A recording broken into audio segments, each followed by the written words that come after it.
वसुदेवसुतं देवं कंसचाणूरमर्दनं देवकी परमानन्दं कृष्णं वन्दे जगद्गुरुम्। आप सभी को प्रणाम। सभी का मंगल हो, सब सुखी हो। हम इस संसार में अपना कल्याण करने के हेतु आए हैं और कल्याण के निमित्त ही यह मनुष्य शरीर मिला है। यह शरीर साधन है, न कि साध्य।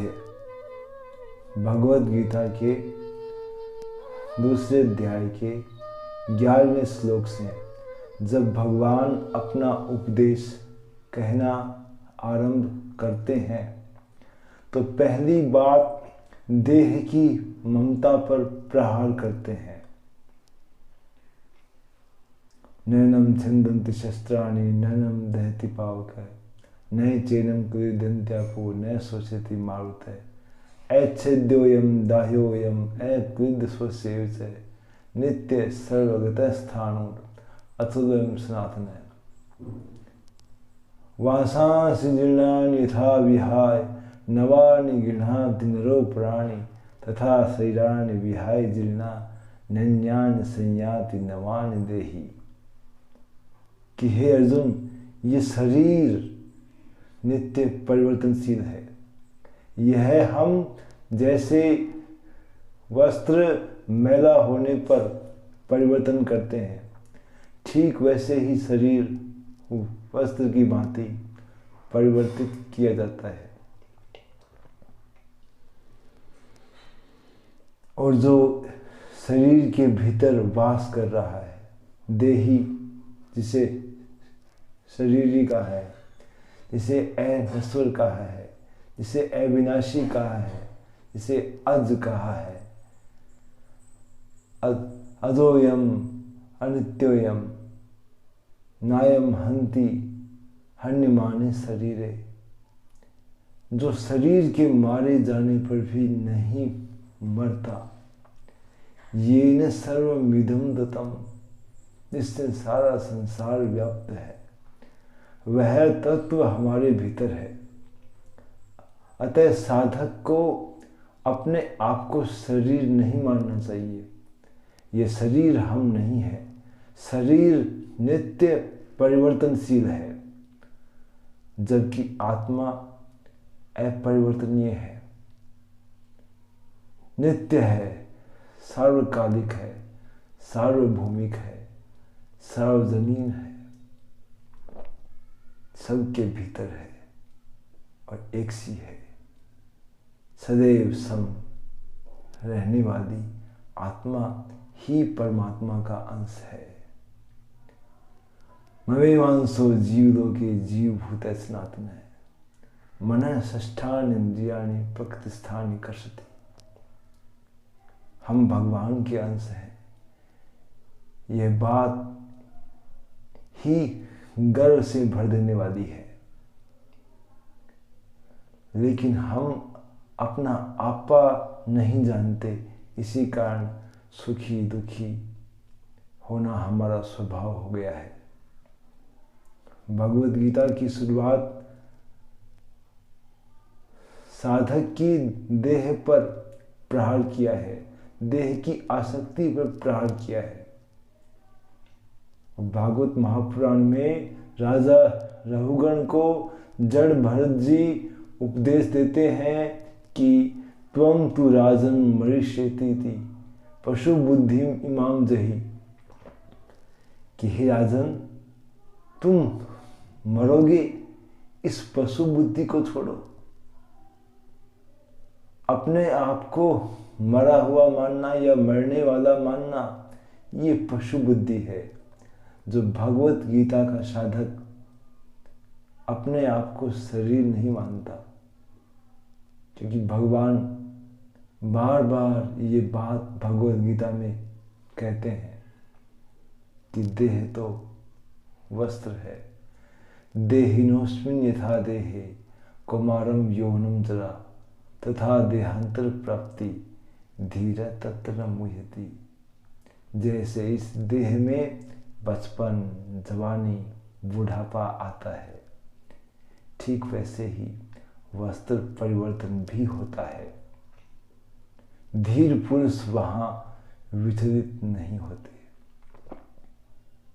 ये बातें पढ़ना, सुनना बिल्कुल सरल है, लेकिन अनुभव में, व्यवहार में डालना, व्यवहार में तब डाल सकते हैं जब भगवान की असीम कृपा, अहेतु की कृपा हम पर हो और हम इन बातों को तत्व से जान लें। भगवान चौथे अध्याय में कहते हैं, जन्म कर्म च मे दिव्यम एवं यो वेति तत्वतः। तत्व से जो इस बात को जान लेता है कि जन्म और कर्म भगवान की दिव्य है, तत्व से जानना है, सार मूल रूप से जान लेता है, तो फिर वो मोहित नहीं होता, वो भगवान को ही प्राप्त होता है। उसके सब संशय मिट जाते हैं। फिर उसके हृदय में, जैसे अर्जुन के हृदय में प्रकाश हुआ था कि नष्टो मोह स्मृति लब्धा त्वत्प्रसादान मयाच्युतः। हे प्रभु, आपकी कृपा से मेरे हृदय में जो मोह था वह नष्ट हो गया। यह सब कार्य होगा भगवान की कृपा से ही। भगवान 18वें अध्याय में कहते हैं, मत चितः सर्व दुर्गाणि मत प्रसादात् तरिष्यसि।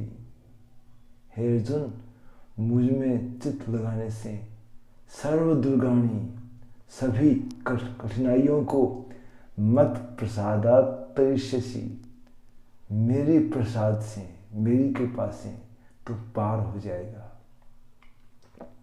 7वें अध्याय में भगवान ने कहा है, देवी हेषा गुणमयी मम माया दुरत्यया मामेव ये प्रपद्यन्ते माया मेताम तरन्ति ते। हे अर्जुन, ये मेरी माया है, ये त्रिगुणमयी माया, देवी हेषा गुणमयी, त्रिगुणमयी माया है, ये बड़ी दुस्तर है, इसको पार करना बड़ा कठिन है। लेकिन मामेव ये प्रपद्यन्ते, जो मुझको भजन करते हैं, जो मेरा ही स्मरण करते हैं, माया मेताम तरन्ति ते, वो मेरी माया से पार हो जाते हैं। अनन्यास चिन्तयन्तो माम ये जना परिपास्ते। अनन्य भाव से जो मेरा चिंतन करता है, उनको भगवान बुद्धि में योग देते हैं। योग का अर्थ भगवद गीता में समता है, संब्रहणा। सर्वभूतस्थमात्मानं सर्वभूतानि चात्मनि ईक्षते योग युक्तात्मा सर्वत्र समदर्शन है। योग से सम हुआ जो योगी व्यक्ति है, सभी प्राणियों को अपने में और अपने में सभी प्राणियों को देखता है। सर्वत्र समदर्शन है। समदर्शन की बड़ी महत्ता भगवद गीता में कही है। 5वें अध्याय में भी कहा है भगवान ने, विद्या विनय संपन्ने ब्राह्मणे गवि हस्तिनी सुनी चिसुपाके च पंडिता समदर्शन है, कि जो समदर्शी व्यक्ति है वो सब में समान देखता है। इहेव ते जिते सर्गो ये शाम साम्य सितम मनय निर्दोषम ही समम ब्रह्म है तस्मात् ब्रह्मणि ते स्थिता। कि जो ब्रह्म है वह निर्दोष है, और उन लोगों ने जिनका मन समता में स्थित है, यही संसार को जीत लिया है। इहेव ते जिते सर्गो, सर्ग अर्थात संसार, उन्होंने यही संसार को जीत लिया है। ये शाम शाम में स्थितम मन है, जिनका मन समता में स्थित है।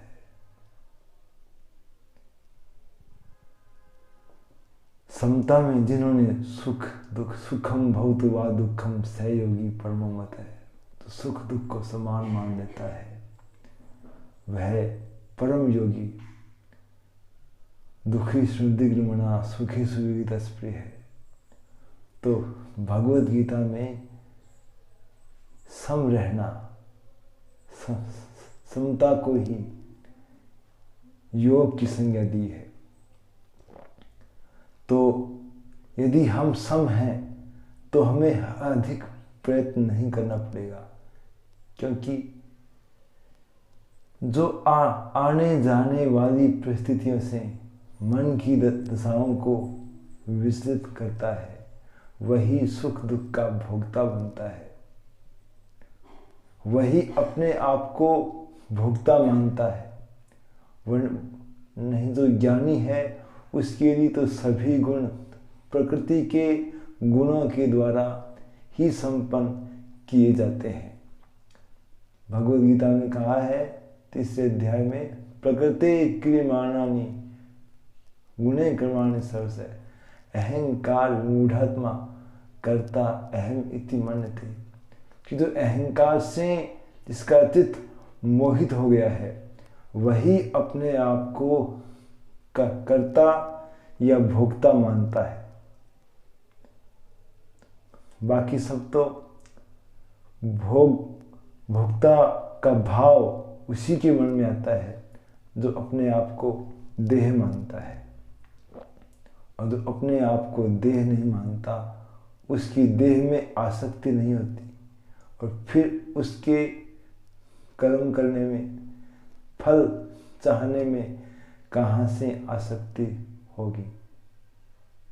क्योंकि भगवान ना तो किसी के पाप को देता है, ना किसी के पुण्य को देता है। ना दते कश्चित पापम न चैव सुकृतम विभु। न तो किसी के पाप को देता है, न किसी के पुण्य को स्वीकार करता है। अज्ञानेनावृतम ज्ञानम तेन मुह्यन्ति जन्तवः। अज्ञान से ज्ञान ढका हुआ है, उसी से सारा प्राणी समाज मोहित हो रहा है। तो भगवान ने हमें करुणा करके ये मनुष्य देह मिला है, और जो साधक है उसकी देह में आसक्ति नहीं होनी चाहिए, क्योंकि देह कभी स्वस्थ है, कभी रोगी हो सकती है। वृद्ध, बचपन, जवानी, सब ये देह की अवस्थाएं हैं, विकार है, और देह विकार में रहती है, और हम अपने आप में रहने वाले हैं। हमारा देह से संबंध नहीं है, हमारा संबंध तो ईश्वर से है। अतः हमें अपने संबंध को जानना चाहिए, उसकी ओर उन्मुख होना चाहिए। इन्हीं भावों के साथ आप सभी को फिर से प्रणाम। सबका मंगल, सबका भला हो।